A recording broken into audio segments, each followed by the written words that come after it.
ನಮಸ್ಕಾರ, ನಾನು ಡಾಕ್ಟರ್ ಲಾವಣ್ಯ ಕಿರಣ್. ನಾನು ಆಬ್ಸ್ಟೆಟ್ರಿಷಿಯನ್, ಗೈನಕಾಲಜಿಸ್ಟ್, ಫರ್ಟಿಲಿಟಿ ಡಾಕ್ಟರ್ ಹಾಗೂ ರೊಬೊಟಿಕ್ ಸರ್ಜನ್. ಇವತ್ತು international iron deficiency day celebrate ಮಾಡ್ತೀವಿ. ಹಂಗಂದರೆ ಅನಿಮಿಯಾನ ನಿವಾರಣೆ ಮಾಡೋದು ಹೆಂಗೆ ಅಂತ 26 ನವೆಂಬರ್ನ ಸೆಲೆಬ್ರೇಟ್ ಮಾಡ್ತೀವಿ.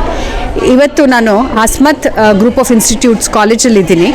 ನಾನು ಈ ಮಕ್ಕಳಿಗೆ ಇವತ್ತು ಐರನ್ ಡೆಫಿಷಿಯನ್ಸಿ ಅಂದರೆ ಏನು, ಅನಿಮಿಯಾ ಯಾಕೆ ಬರುತ್ತೆ ಅಂತ ತಿಳಿಸ್ಕೊಡ್ತಾ ಇದ್ದೀನಿ. ನಿಮಗೂ ಅದನ್ನೇ ತಿಳಿಸ್ತೀನಿ.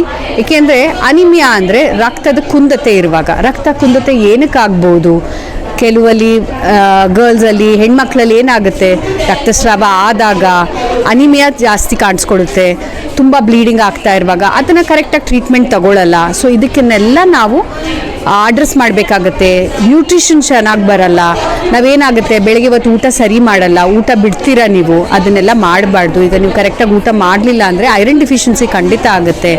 Iron rich food, green leafy vegetables, ತರಕಾರಿಗಳು, ಸೊಪ್ಪು, ಕಾಳುಗಳು, ಮೊಳಕೆ ಕಾಳುಗಳು, ನಾನ್ ವೆಜಿಟೇರಿಯನ್ ಮೀಟ್, ಚಿಕನ್, ಇದನ್ನೆಲ್ಲ ತೊಗೊಂಡಷ್ಟು ನಿಮ್ದು ಐರನ್ ಚೆನ್ನಾಗಾಗುತ್ತೆ.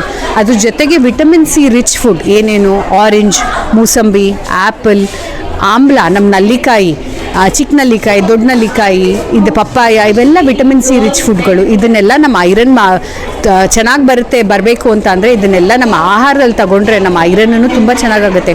ಅನಿಮಿಯಾ ಆದರೆ ಏನು ತೊಂದರೆ ಆಗ್ಬೋದು? ನಮಗೆ ಯೋಚನೆ ಶಕ್ತಿ ಕಮ್ಮಿ ಆಗುತ್ತೆ, ಸುಸ್ತಾಗ್ತಾ ಇರುತ್ತೆ, ಉಗುರುಗಳೆಲ್ಲ ಬೇಗ ಬಿರುಕು ಬಡ್ತಾ ಇರುತ್ತೆ, ಪ್ಲಸ್ ಕೂದಲುಗಳು ಉದುರುವಿಕೆ ಜಾಸ್ತಿ ಆಗ್ತಾ ಇರುತ್ತೆ. ಸ್ಕೂಲಲ್ಲಿ ಏನು ಹೇಳ್ತಾ ಇರ್ತಾರೆ ನಮಗೆ ತಿಳುವಳಿಕೆ ಬರಲ್ಲ, ಕಾನ್ಸಂಟ್ರೇಟ್ ಮಾಡೋಕ್ಕೆ ಬರಲ್ಲ. ಒಂಚೂರು ಓಡಾಡಿದ್ರೂ ಟಯರ್ಡ್ನೆಸ್ ತುಂಬ ಜಾಸ್ತಿ ಆಗುತ್ತೆ, ಸುಸ್ತು ಬೇಗ ಆಗ್ತಾ ಇರುತ್ತೆ. ಇದೆಲ್ಲ ಅನಿಮಿಯಾಗಳ ಲಕ್ಷಣ. ನಾನು ಹೇಳ್ದಂಗೆ ಈಗ ನಿಮ್ಮಲ್ಲಿ ಇದು ಯಾವುದೇ ಥರದ ಲಕ್ಷಣ ಕಾಣಿಸ್ತಾ ಇದ್ದರೆ, ಅಥವಾ ಹೃದಯ ಬಡಿತ ಜಾಸ್ತಿ ಆಗ್ತಾ ಇದ್ದರೆ, ಅಥವಾ ನಿಮ್ಮ ಅಸೆಂಬ್ಲಿಲಿ ಸ್ಕೂಲಲ್ಲಿರುವಾಗ ಚಕ್ಕರ್ ಬಂದು ಬಿದೋಗ್ತಾ ಇದ್ದರೆ, ಇದನ್ನೆಲ್ಲ ನಾವು ಬ್ಲಡ್ ಟೆಸ್ಟ್ ಮಾಡಬೇಕು. ಅನಿಮಿಯಾ ಇದ್ದರೆ ಅದಕ್ಕೆ ನಾವು ಟ್ಯಾಬ್ಲೆಟ್ಸ್ ತೊಗೋಬೋದು, ಸಿರಪ್ ತೊಗೋಬೋದು. ತುಂಬ ಜಾಸ್ತಿ ಅನಿಮಿಯಾ ಇದ್ದು ರಕ್ತ ತುಂಬ ಕಮ್ಮಿ ಇತ್ತು ಅಂದರೆ ಇಂಜೆಕ್ಷನ್ಸ್ ಕೊಡ್ತಾರೆ, ಬ್ಲಡ್ಡೂ ಕೊಡಬೇಕಾಗತ್ತೆ. ಬಟ್ ಇದಕ್ಕೆಲ್ಲ ಮುಂಚೆ ನೀವೇನೇ ನಿಮ್ಮ ಆಹಾರದಲ್ಲಿ ಏರುಪೇರು ಮಾಡಿಕೊಂಡು ಒಳ್ಳೆಯ ಆಹಾರ ಊಟ ಮಾಡಿದ್ರೆ ಅನಿಮಿಯಾ ಬರೋ ಚಾನ್ಸಸ್ಸೇ ಇರಲ್ಲ. ಅದಕ್ಕೆ ಡಿವರ್ಮಿನ್ ಮಾತ್ರೆಗಳು ತಗೊಳ್ಳೋದು ತುಂಬ ಮುಖ್ಯ. 6 ತಿಂಗಳಿಗೆ ಒಂದ್ಸಲಿ ಡಿವರ್ಮಿನ್ ಮಾತ್ರೆಗಳು ತಗೊಳ್ಳೋದು ತುಂಬ ಮುಖ್ಯ. ಎಲ್ಲರೂ ನಿಮ್ಮ ಆರೋಗ್ಯ ಚೆನ್ನಾಗಿ ನೋಡ್ಕೊಳ್ಳಿ, ಅನಿಮಿಯಾ ಬರದೇ ಇದ್ದಂಗೆ ನೋಡ್ಕೊಳ್ಳಿ. ಧನ್ಯವಾದಗಳು.